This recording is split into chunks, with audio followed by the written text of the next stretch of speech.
Wan. Balikan nato.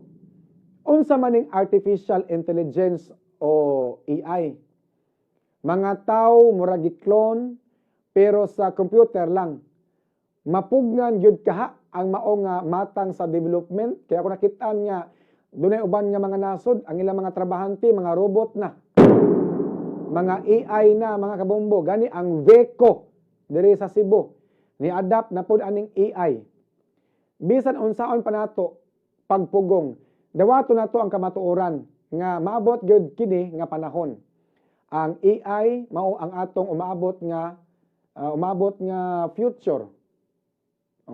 Walay ni bisan unsa nga puwersa nga makapugong niini nga mahitabo. Kaya ang uban nga mga nasod sige naghimo aning mga robot, mga kabombo. Sa dili madugay ang tradisyonal nga mga magsisibya, mawagtangan na og trabaho. Aga mga magtutudlo, ang mga programmer, ang mga abogado, mga doktor, mga arkitek, mga engineers, mga piloto, mga marketing officers, mga researchers, mga statisticians, mga mechanics, ug halos kitang tanan ang mahimo ng jobless o wa na mga trabaho. Kadto lamang mga nagmaster o makahimo or makamao niining artificial intelligence ang magpabilin. Og kadtong magpabilin nga mosupak nini ang mahimong ulipon sa umaabot. Kini makapasubo nga kalambuan apan mao kini ang kamatuoran sa umaabot nga time will come managhaning artificial intelligence o AI ang mga company gahimo na ining artificial intelligence kay at least gamay na lang silang sweldoan. Di man ka magsweldog robot. Maghimo kag robot niya imong patrabahoon, di man na mo sweldoan. Maka-save ang kumpanya ni ana. Manauban nga mga company gahimo nag robot ilang trabahante. Uban nga mga nasod gahimo nag mga robot, mga kabombo ilang mga trabahante. Diri sa Veco, diri sa Cebu, ang Veco, Visayan Electric Company, ni-adapt na po aning artificial intelligence, mga kabombo. Murag nindot po tingay, no? Nga ang ato ang mayor, atong mga city councilor, mga barangay kapitan, barangay councilor, mga AI, mga artificial intelligence para di na ta magsweldo nila. Aron po tingali nga makasave ta og pundo sa gobyerno. Kay kini mga robot di ni mangurakot tingali oy.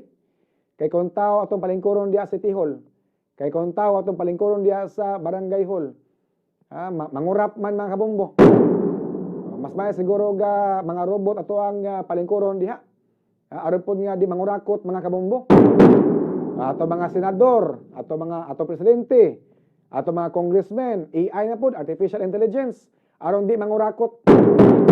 Aron makasave tag kwarta ang gobyerno mga kabombo. O sa tan-aw niyo ani. Kay diha man kita padong. Time will come managhan man gining robot diri sa kalibutan mga kabombo. Ana gini uban nga gahimo og artificial intelligence nga uyab. Yang uyab robot mga kabombo napay kuan kanang dughan-dughan, yan napoy kanang kinataos babae mga kabombo. Pero AI AI, artificial intelligence. Dili tao gud nga normal nga tao, dili tao. Binuhat ba? Ayo sa kita ko salida, lalaki to ga. Yang uyab kay robot. Muna po siya kanang kuan, kanang tao gyud. Nya maka-feel po siya og pleasure kung mag-sex sila mga kabombo. Diha kita padong kay ang uban nga mga nasod mao lang gikalingawan ron. AI, artificial intelligence nga murag tao gihapon. Kay mas may ni kay makasave ta og sweldo ngadto sa mga trabahante. Kani robot di naman kinahanglan pa sweldoan. Robot man na.